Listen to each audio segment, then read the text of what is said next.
Hello and welcome to another Pulsefire game video. Today we are going to take a look at the Theocracy of Light from Go0gleplex's or Todd Pote on Cults 3D. First and foremost, these SSDs were compiled by him and then made available to the Full Thrust community on the Full Thrust Facebook page and the Full Thrust Discord channel.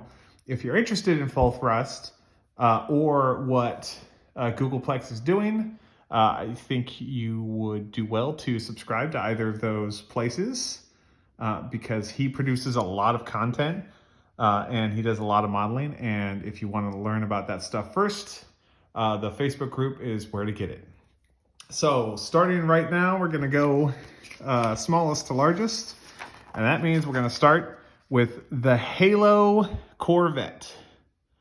The Theocracy of Light very much has a religious symbology or symbolism in their naming scheme.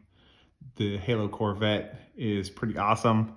It looks like that this guy is armed with a beam 1 and a forward arc beam 3, which makes him very, very powerful. Then we're going to take a look at the Emissary Corvette. Now the Emissary has this interesting little front dealio on here. It looks like it's an advanced sensor. It also has 2 beam 2s and it's got some armor. It's very cool. There's a little support material left over on there. We had printed these out for a customer and it looks like we're probably going to have to end up doing some reprints on these, but that's totally okay because the reprints that we need are small and they'll come out quick. All right, next thing. This is the Rising Dawn Armored Frigate. It has a pulse torpedo and 2 broadside beam 2s. Now these don't come pre-supported, so you see errors like this on here. But once you see where your errors are, it should be pretty easy to go in and correct and do a reprint on these things.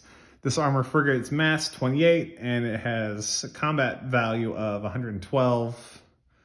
It has some, I'm not exactly sure what the diamonds are. I'm not super well versed with the full thrust, like expanded stuff.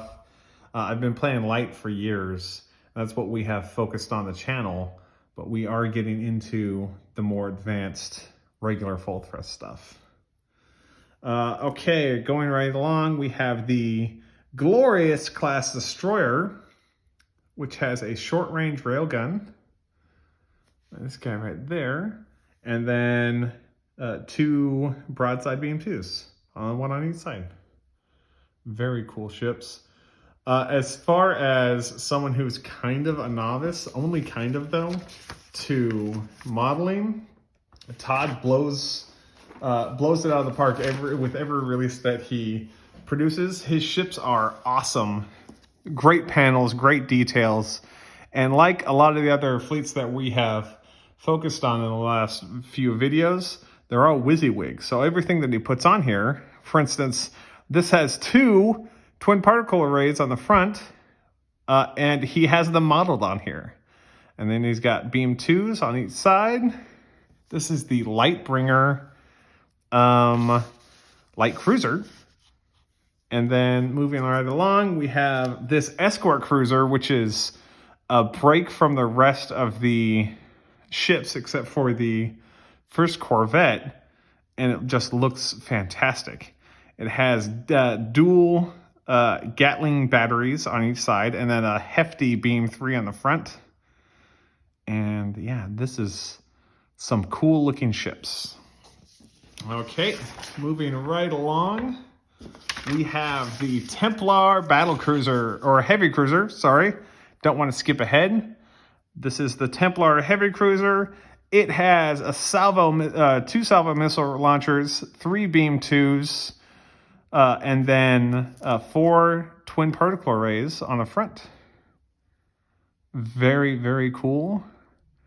The design language that he's put in this fleet is nice. It's unique with the fins and the kind of like the generalized kind of boaty hole on it. It's very, very fun. Getting on to the mainstay, we have a Paladin battle cruiser, Paladin class battle cruiser.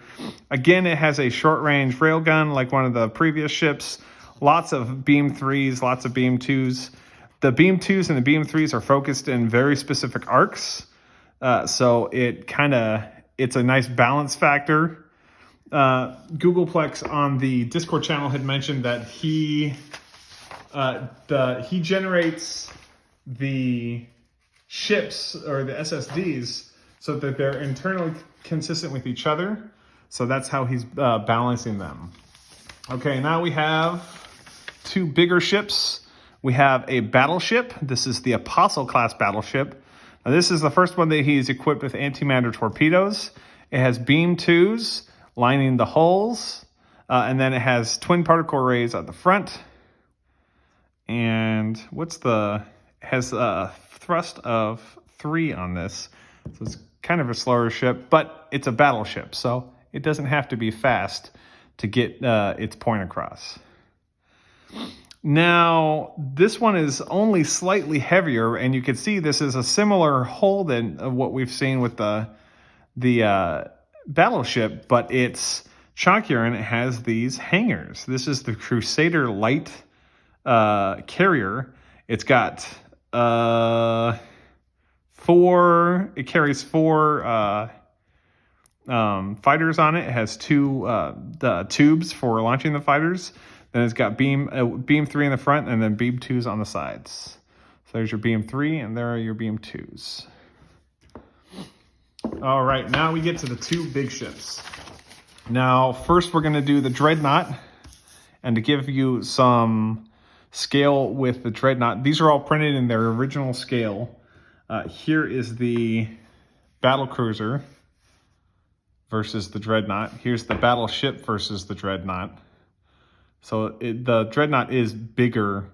It's the biggest main combat ship, and it's got lots of forward beam 3s.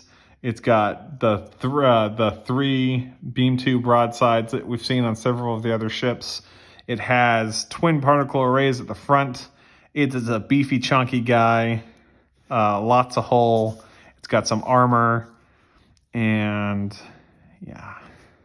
Then lastly, and I wanted to put this out here so you can see it. This is the Cathedral class battle carrier. And this guy is a chunky boy. It is 300 mass, 2,000 combat value. It has 7 fighter capability, 2 hangars. It's got 2 long-range railguns on the front. It's got 4 Gatling batteries on it. It's got the 3 beam 2s on either side. It is a chunky boy. Compare this to the Dreadnought, which is that guy, and then the Battleship, which is that guy, and you can see it is very big. Well, this has been the Theocracy of Light by Todd Pote or Go0gleplex. You can find his files on Cults 3D. If you're looking to purchase prints, we are a licensed printer for him. Thank you very much for watching and have an excellent day.